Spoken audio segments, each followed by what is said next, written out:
Shalom, téléspectateurs des Allumés chrétiens. L'enseignement de ce jour repose sur la connaissance et cette connaissance qui nous libère. Et il est très important que nous sachions réellement ce que c'est être libre. Voyez-vous, nous sommes en train de traverser une situation un peu difficile en ce moment, qui est celle de la crise du coronavirus. Alors dans cette crise, nous avons deux choses. Nous avons la peur et nous avons pour les chrétiens la foi. Donc aujourd'hui, nous allons entretenir sur la connaissance, parce que la connaissance permet aux enfants de Dieu d'être équilibrés et d'avoir l'équilibre nécessaire. Alors, voyez-vous que dans les temps qui courent, il y a deux choses qui sont autour de nous. Il y a la peur et il y a aussi la foi. Mais nous allons parler de la foi. Mais j'aimerais d'abord dire que dans Jean chapitre 8 au verset 32 dit: vous connaîtrez la vérité et la vérité vous affranchira. La vérité affranchit parce que lorsque tu n'as pas la connaissance, il y a des choses que tu vas faire et qui vont t'entraîner dans le déclin. Voyez-vous, aujourd'hui nous avons le coronavirus, mais nous sommes à travers les médias enseignés par comment éviter cette pandémie. On dit comment laver les mains, avec quoi laver les mains, comment se tenir, comment marcher en public, ou même comment rester confiné, comment rester à la maison, ne plus avoir des attroupements. Tout ça sont des règles qui permettent d'éviter. Donc voyez-vous que si nous ne respectons pas ces règles-là, nous sommes exposés à la contamination. Et si nous ne respectons pas ce que les autorités ont eu à déclarer, parce que vous savez, nul n'est censé ignorer la loi. Donc tout ce que les autorités ont eu à déclarer doit aussi être respecté, parce qu'il y en va de notre vie. Donc nous ne devons pas avoir des attitudes de ceux-là qui font comme si on veut braver l'autorité, oubliant qu'il s'agit de nos propres vies. Parce que rester chez soi à la maison, c'est ta protection. C'est pas parce qu'on t'oblige ou on te force, on t'impose quoi que ce soit. Mais il faut d'abord penser à toi-même. Donc vous voyez que toutes ces règles d'hygiène-là, si nous ne sommes pas en connaissance de ces règles d'hygiène, nous sommes exposés à la contamination. Vous voyez que rien que la connaissance à ce niveau-là nous permet d'échapper à beaucoup de choses. Et dans le Seigneur, effectivement, nous avons aussi la connaissance qui est que si nous ne connaissons pas les règles, comment le Seigneur fonctionne, nous sommes effectivement aussi exposés à la perdition. Dieu a donné un certain nombre de règles et d'instructions dans sa parole que nous devons connaître. Mais Dieu dit que vous connaîtrez la vérité et la vérité vous affranchira. Et voyez-vous, je vais lire cette partie-là dans Jean chapitre 8 du verset 30 au verset 35. Au verset 36, autant pour moi. Comme Jésus parlait ainsi, plusieurs crurent en lui. Et il dit aux Juifs qui avaient cru en lui: si vous demeurez dans ma parole, vous êtes vraiment mes disciples.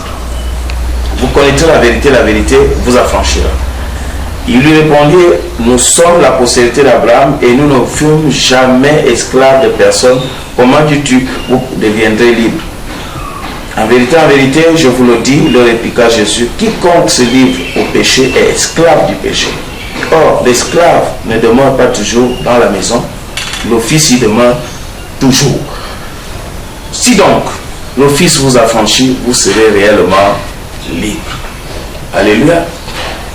Vous voyez que Jésus dit ici, puisqu'il est le chemin, la vérité et la vie, donc il dit vous connaîtrez la vérité, donc vous connaîtrez Jésus-Christ qui vous donnera des enseignements, et à travers ces enseignements-là, vous serez sauvés, vous serez libérés des chaînes de l'esclavage, des chaînes de la servitude, des chaînes du péché. C'est ce que Jésus enseigne. Alors les enfants d'Abraham disent, mais nous on n'a jamais été esclaves, comment se fait-il qu'ils disent que seront libres? Oui, parfois nous disons que nous sommes chrétiens, alors que nous sommes encore esclaves du péché. Nous disons que nous sommes chrétiens, oui, nous allons à l'église, mais ce n'est pas tout. Mais nous sommes encore esclaves des habitudes que Dieu nous demande de laisser. Nous sommes encore esclaves des choses que Dieu veut qu'on laisse. Nous sommes encore esclaves de la fornication, esclaves de l'adultère. Hein? Il y a même des pasteurs qui vivent avec des femmes d'autrui, des pasteurs qui commettent l'adultère, des chrétiens qui sont dans l'adultère, dans la fornication, dans des pratiques qui ne glorifient pas le nom du Seigneur. Hein? Des pasteurs francs-maçons, des enfants qui disent qu'ils sont de Dieu alors qu'ils sont francs-maçons. Voyez-vous, cela est abominable aux yeux du Seigneur. Donc parfois on peut se dire qu'on n'est pas chrétien, on est chrétien, alors qu'on se dit chrétien par rapport à ce que les gens voient en nous, alors qu'au fond nous ne sommes pas chrétiens. Alors pour être un bon chrétien, il faut être chrétien selon Dieu. Alors il ne faut pas être chrétien selon les gens. Donc tu peux dire aux gens je suis chrétien alors que Dieu lui sait que tu n'es pas chrétien. Tu n'es pas libre. Alors il faut connaître la vérité. Et la vérité affranchit. Et la vérité aussi, il faut l'accepter. Parce que parfois on connaît la vérité, mais parfois on manipule la vérité. Parfois on peut découvrir la vérité, mais quand on veut rester dans ses propres habitudes, on commence à la manipuler, on commence à dire n'importe quoi. Chacun veut dire la parole selon lui-même, chacun veut dire la parole de Dieu selon lui-même, selon ses versions qu'il arrange, mais ce n'est pas la version que le Seigneur a donnée. Voilà pourquoi nous devons connaître, pourquoi nous devons savoir pour être affranchis. Alors vous voyez, quand tu as la connaissance, c'est sur cette base-là que ta foi va reposer. Parce que Romains 10, 17 dit quoi? La foi vient de ce qu'on entend, et ce qu'on entend vient de la bouche de Dieu. Or, pour avoir la foi, il faut entendre ce qui vient de la bouche de Dieu. Tout comme aussi, la peur aussi peut reposer sur ce qu'on entend. Donc voyez-vous, or Dieu veut que nous puissions avoir la foi, et la foi vient de ce que Dieu seul dit. Donc, quand Dieu rassure, il faut reposer et rester ferme sur ce que Dieu seul dit. Pourquoi? Parce que ce que la peur dit, ça ne relève pas de Dieu. Parce que Dieu n'est pas un Dieu de peur.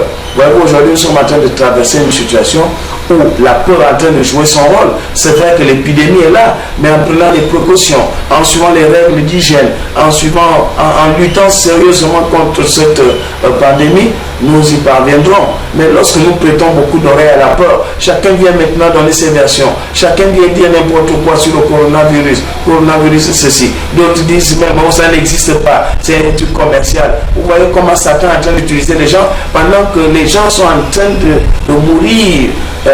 Au lieu de rester en prière, concentré, Satan est en train d'utiliser d'autres personnes pour dire que c'est faux, ça n'existe pas, c'est une maladie commerciale, ça a été fabriqué ceci, peu importe d'où vient le coronavirus. Il importe aujourd'hui qu'on lutte contre cela et que cela prenne fin au nom tout-puissant de Jésus. Nous savons que dans les prochains jours, Dieu ne laissera pas le monde dépérir, Dieu ne laissera pas ses enfants dépérir. Dieu agira forcément, Dieu agira puissamment et Dieu fera quelque chose pour que cette situation prenne fin. Mais c'est à nous, enfants de Dieu, de rester dans la prière, de rester ferme dans la prière, de rester ferme, déterminé pour la gloire de l'Éternel. Le Dieu Tout-Puissant restera et nous accompagnera toujours parce qu'il est un Dieu fidèle. Et j'aimerais dire que de la même manière que nous entendons Dieu parler, pour que nous puissions opposer notre foi en Christ, de la même manière que l'ennemi aussi envoie ces gens pour distiller un discours qui n'est pas vrai. Mais je sais que toi qui me suis, toi l'Éternel te préservera. Tu as déjà reçu l'onction de la préservation, l'onction de la protection. L'Éternel va te préserver dans ces temps difficiles. L'Éternel t'accompagne dans ces temps difficiles. L'Éternel te comble dans ces temps difficiles. La gloire de Dieu sera toujours avec toi et tu vas recevoir toutes les bénédictions que l'Éternel a prévues pour toi. Dans tout ce mois de mars, l'Éternel va t'accompagner, l'Éternel va te combler. Sois béni et sois rempli de la gloire de Dieu et que l'Éternel soit avec vous. Merci Père éternel, au nom de Jésus. Nous allons prier. Seigneur de Tout-Puissant, je te recommande toutes ces personnes qui sont sous ta protection. Seigneur, préserve le peuple. Tu vas sur les 5 continents. Préserve, Seigneur. Préserve, Seigneur, sur les 5 continents. Comble, Seigneur, sur les 5 continents, au nom tout puissant de Jésus. En Australie, en Europe, en Asie, en Amérique, en Afrique. Préserve au nom de Jésus. Et nous voulons mettre le feu international pour brûler au nom de Jésus, pour brûler toutes les barres du coronavirus, où qu'il soit brûlé au nom tout puissant de Jésus. Père éternel, nous savons que tu feras quelque chose. Dans les tout prochains jours, dans ce mois de mars, le coronavirus doit disparaître au nom tout puissant de Jésus. Merci Père éternel, au nom de Jésus. Amen. Je vous aime. Soyez bénis. And shalom.